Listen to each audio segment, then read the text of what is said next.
Shalom, Kwam Yashala. Before I begin, I want to give all praise to the Most High and His Son by their true names, YAHAWASHI, YAHAWASHI. Double honors to the elders of Great Millstone, and honors and salutations to all the Deakim throughout the four corners of this earth that's pushing out the truth, that's pushing out this word in truth and sincerity, man. And pretty much this topic is gonna be reward of humbleness, man. Reward of being humble, because a lot of times, you see select brothers, and it's personally speaking, you do certain things to please the Lord, and it's all about the context of doing them and the origin of doing them. We don't do things to get praise from men. So there's a lot of times where men of the Lord do things, and they're not even recognized, they're not even noticed, man. You see what I'm saying? And that's the mindset that we're supposed to be in. Just do it naturally. Do good deeds naturally. Doing good deeds naturally and doing good deeds because you're in front of a camera or in front of a certain person or trying to put on a show in front of somebody, that's two different things, man. All right? Get right into the scriptures. Open up with the book of Ecclesiastes, chapter 9, and I'm going to start at verse, so like 10 and 13. Here it is. 9 and 13. Here we go. It says, "This wisdom have I seen also under the sun, and it seemed great unto me. There was a little city." I'm trying to catch that light so quick.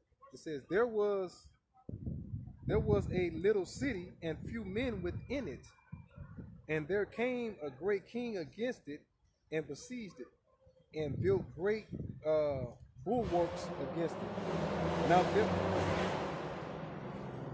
Now there was found in it a poor wise man. It says, and he by his wisdom delivered the city, and yet no man remembered that same poor man. Okay?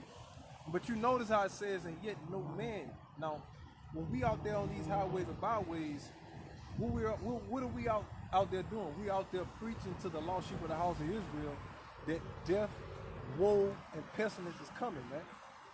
And for those who take heed to what we're saying, guess what? They're delivered. But the people of that city, the people of Sodom and Gomorrah, as to say, because America is spiritually Sodom and Gomorrah. The people of Sodom and Gomorrah, they don't care about that, man. They don't give two shits about that. They don't want to hear what you gotta say. You're not gonna get a pat on the back. You're not gonna get a reward. You're not gonna get a bunch of likes on whatever website you're on, man. Views. You're not gonna get none of that. You're not gonna get a paycheck for that. No, none of that. I mean, even amongst the men of the Lord, man, those men are struggling the same way you're struggling. So you shouldn't expect a pat on the back from your brethren, man, because your brethren out there doing the same thing you're doing, and they're struggling just like you're doing, right? So it says,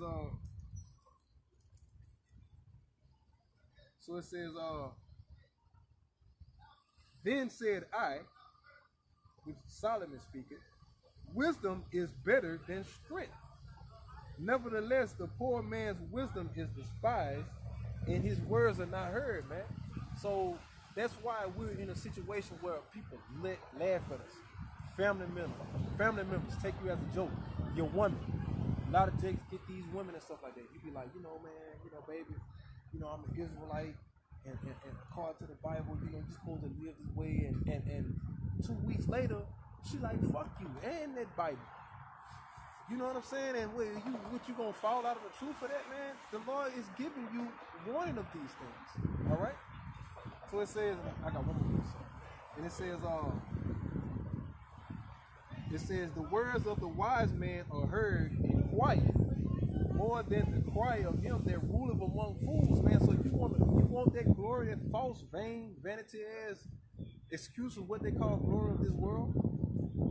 You know, it's reward in being humble. It's a reason why we suffer. It's a reason why we're looked at as being outcasts. It's a reason why the Lord got us in a position so we can be laughed at, so we can be made a spectacle to the world, man. He wants that to happen. That's what the Lord wants. So we're cool with that. But that's to condition you young brothers' mind, man, and I'm directly speaking to younger brothers that's coming in our account. This is personal. This ain't just throwing it out there. This is a personal issue. Directly speaking to particular brothers, man. Like, put all that world of shit. The Lord don't care about how good you are, how articulate you are, with this and that. If you are articulate, measure your articulateness by the scriptures. Use that gift to push His word out. If you're good with technology, use that to do that, man. You don't need this world to be on your side to validate what you're doing, man. The world is supposed to hate you. It's supposed to make you feel like you're not doing that, right? Second precept I had was Zephaniah. Bagged it up, Zephaniah 3, and I'm started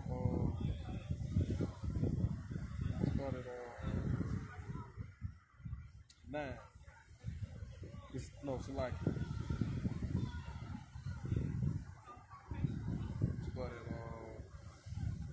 here we go. This is Zephaniah chapter 3, verse 11. It says, "In that day shalt thou not be ashamed for all thy doings," man. And that day is talking about the reward, because it is a reward after doing what you're doing, man. Pushing for the Lord, you know, suffering for the Lord and all that type of stuff like that, man. Being looked down upon. Here it is, you go to your job and your boss is a homosexual, but yet he got a big ass house, a nice ass vehicle, not worrying about how he gonna pay his next bill and all that type of shit like that. But here it is, you're a man of the Lord, and you catching hold of hell, and you're doubting yourself, man. You thought that the Lord dealing with you. All you have to do is just observe, brothers. Observe, look at your surroundings. If the Lord is blessing these wicked motherfuckers, like the scriptures say, He make it rain upon the just and the wicked alike. If the Lord is raining it on them, you got to put two and two together and say, okay, man, this is happening for a reason, man. This is definitely showing me, man, that the Lord is really trying to correct my ass and something. All right. So it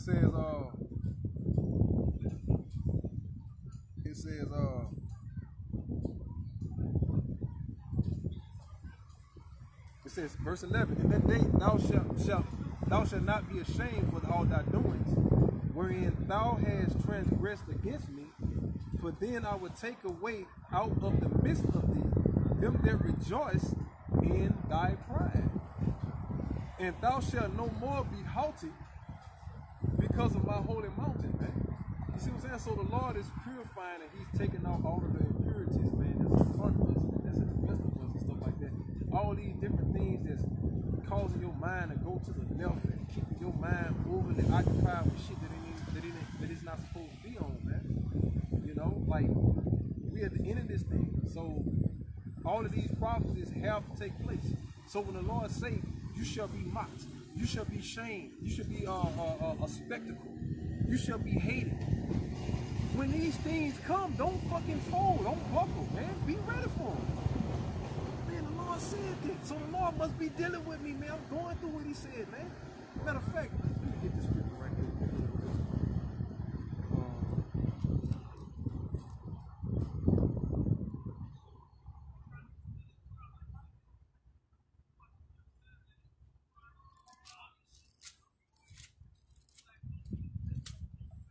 Yeah, see, coming along with being humble is that patience, you know. Man, this, you know, if anybody had a reason to be proud, it would be this guy, man. And just listen to his, look how this guy lives, man. This is Isaiah the 53rd chapter. It says, verse 1, "Who have believed our report, and to whom is the arm, the power of Yahawah revealed? It says, for he shall grow up before him as a tender plant." A tender plant. It says, and as a root out of a dry ground. Not no moist, beautiful, plenteous ground. I come from this. I am, you know, it's humble, man. Look how YAHAWASHI was born, man. He was in a fucking manger. You know? So it says, and he have no form nor comeliness, and when we shall see him, there is no beauty that we shall desire him. Meaning the Lord ain't add all this old extracurricular ass stuff to him, man. He was a rough and rugged, austere man, man. He meant business. So that's the pattern that we supposed to pattern ourselves after, man. Not the pattern of this world trying to look like these niggas out here, trying to look good for these fucking people out here in this world. These same people that you're trying to please are the same people that's going to be reporting your ass, man, when martial law is declared, man. Yeah. You know what I'm saying? So, man, with that, brothers, you know, take that to heart, man, and really, you know, follow the examples of YAHAWASHI, man. I'm going to finish this part off to kind of end it, to really just get the spirit of YAHAWASHI out there, man. So it says, that no beauty should be added to him that we should desire him. He is despised and rejected of men. This our king. He said, if the world hate me, how much more shall it hate you? So, brothers, man, toughen up, man. Get off that pussy ass shit. Trying to, you know, all these excuses and shit, worry about this and worry about that, man. Be a kamikaze for the Lord, man. You know what I'm saying? And when I say that, I mean in common sense. I don't mean no dumb ass, oh, the Most High guy, but fuck it, I'm gonna jump off this building, man. Because you really got to break simple things down to Jake, because Jake can really get simple, man. But when I say be a kamikaze for the Lord, the same way these Arabs are loyal to this fucking rock called Allah, that's how you Negroes supposed to be, man, to the holy scriptures, man. You know, you don't call your power Allah. You ask a Muslim, what's Allah's name? Can a Muslim tell you that? No. You brothers got the honor to give the people your Lord's name. Not only your creator's name, but also your king's name, man. You know? So with that, brothers, you know, man, I hope that was, you know, enlightened to you, brothers, man. And till next time, hopefully this is our last time and stuff like that. Just keep on pushing, brothers. You know, keep your head ahead, man. Stop looking on the side. Stop worrying about this person and all that type of shit like that, man. You're not in the world no more, man. So separate yourself from that person that you was before you came into this thing, man. Whatever type of pride, ego, type of trip you was on, man, just cut that shit off, man, and just be a blank CD, man. Let all that shit go so you can take something in. If you don't let all the bullshit go that you had when you was in this world, man, you're not gonna allow yourself to have a space to take new information in, man. And you know what the Lord said about old bottles. You know? So with that, man, I'm gonna say Kwam Yashala, Barakatah Yahweh, Barakatah YAHAWASHI, double unto the elders, Kwam Yashala, Shalom.